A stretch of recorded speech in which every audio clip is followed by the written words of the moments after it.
Hello, friends. I want to introduce you to our spiritual practice for the week. It is a practice that we as a congregation have talked about before, but it's one I think we need to be reminded of again.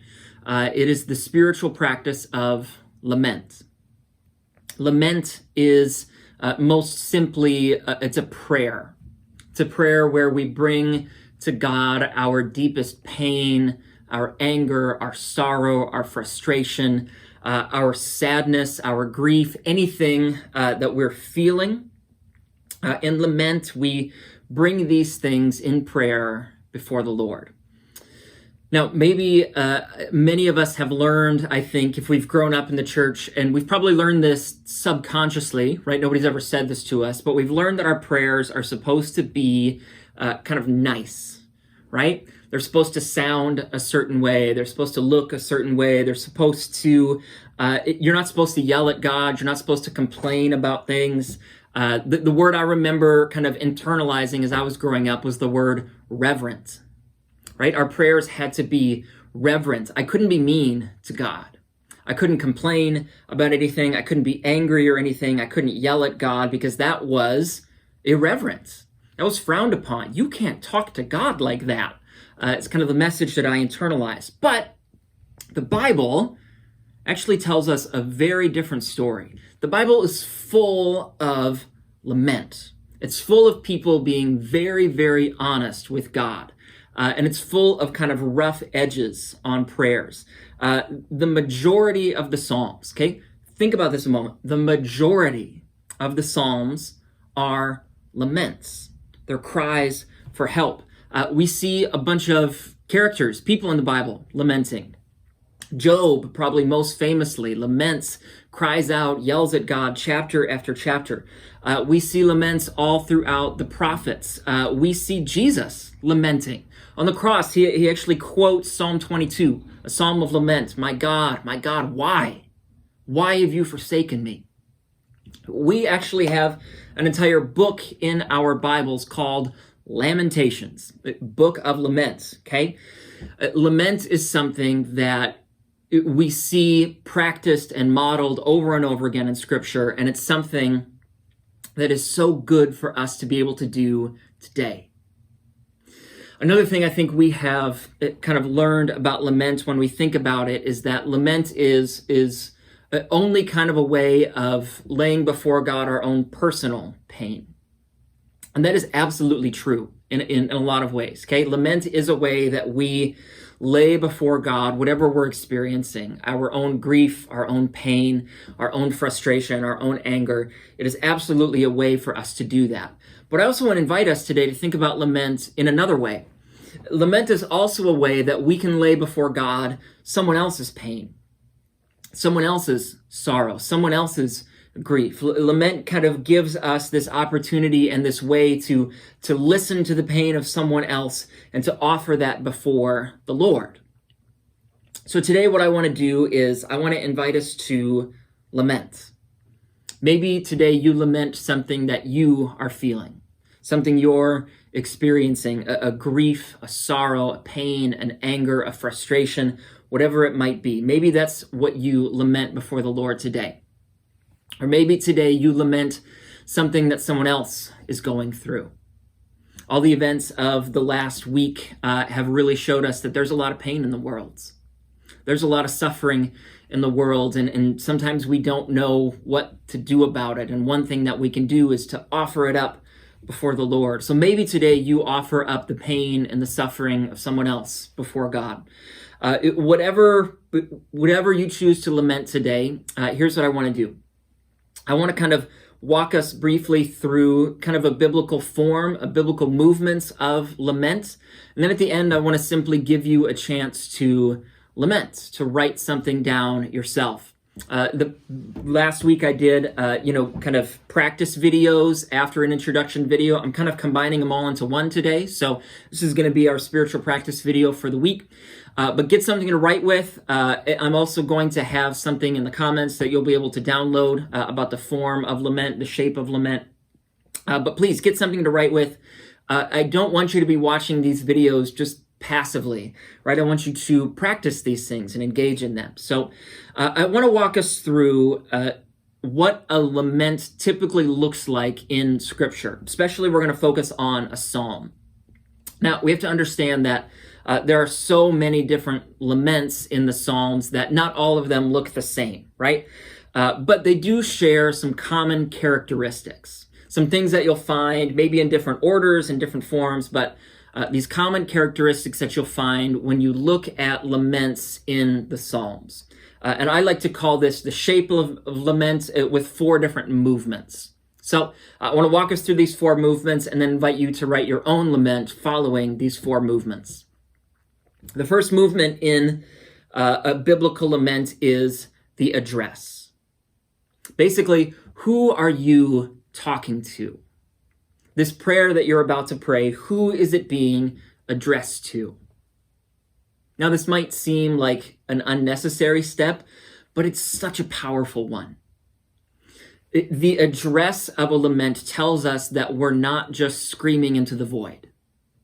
All of this pain, all of this anger, all of this grief is not just going out into nowhere. It's going to the Lord. It is going to a God who loves us. It is going to the sovereign creator of the universe. And so when we begin our lament with an address, we reaffirm our relationship with God. And we say, all right, I'm not just screaming out into the void now. God, I'm talking to you. And I want you to hear me when I say this. So a lament begins with an address. We address our prayer or lament to God. The second movement in lament is the complaint. Basically, this is what are you upset about? And this is the chance for you, honestly, to just let it rip, to lay loose. This is where you name that pain. You name that grief, that sorrow, that anger, that frustration. This is where you don't try to make it neat and tidy. This is where you kind of just let it all hang out. You let it all loose. In this movement, you don't censor yourself. You don't try and make it sound nice and like it could be read in church or anything like that, right? You just let your raw emotion go before the Lord. This is actually such a healing thing to do, to not censor yourself, to just let it all loose and let it all hang out. And that's what this movement of lament is, the complaint movement. What are you upset about? And you lay it out before God.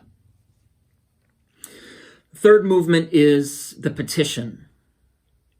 Essentially, this is the question, what do you want God to do about it? So you've just laid out all of these things that you're upset about. You've laid out your complaint before the Lord. Now, what do you want God to do? Do you want God to fix it? Do you want God to take it away?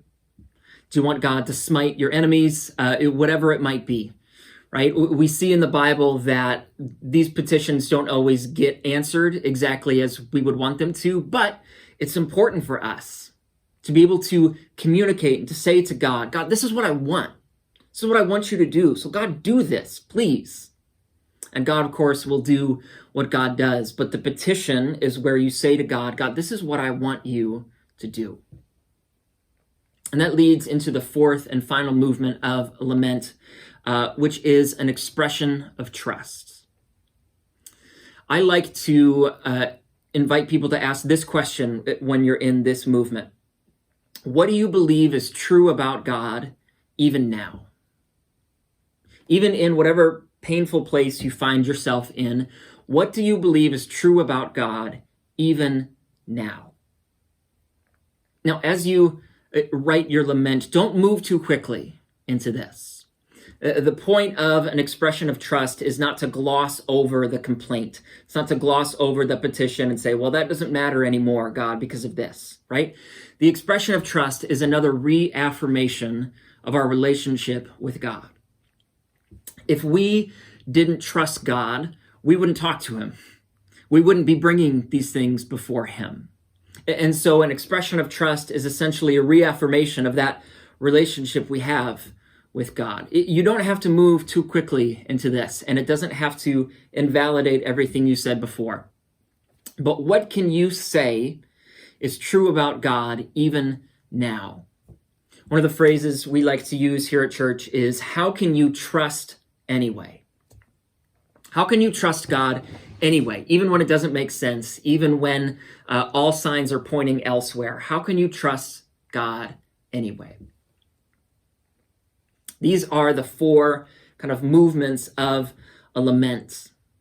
And if you want an example in Scripture, you can look at Psalm 13.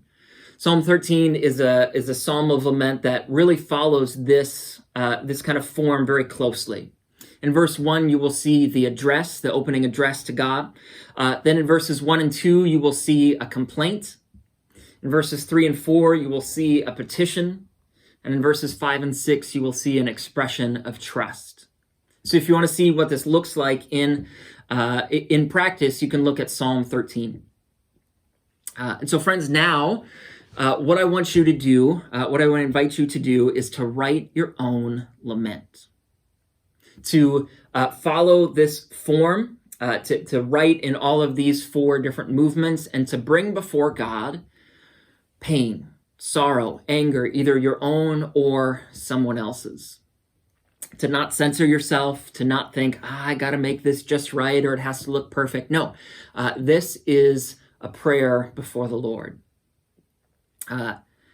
Whatever that might look like for you, whatever that might do for you, I'd encourage you to be gracious to yourself in this. You don't all have to do this in like 1 or 2 minutes, okay? This can be a process for you. If you just want to write one part now, and if you're feeling like, I can't go to the next part, I can't write the next movement now, that's fine. Set it down, come back to it. Be gracious with yourself, but this is an invitation to name whatever pain or sorrow or anger you might be experiencing, and bring it before the Lord. Bring it before the God who loves us, and the God who is our salvation. So friends, I hope again that this is helpful for you. If you have any questions about this, you can certainly reach out to me, and I pray that this spiritual practice today is a blessing for you.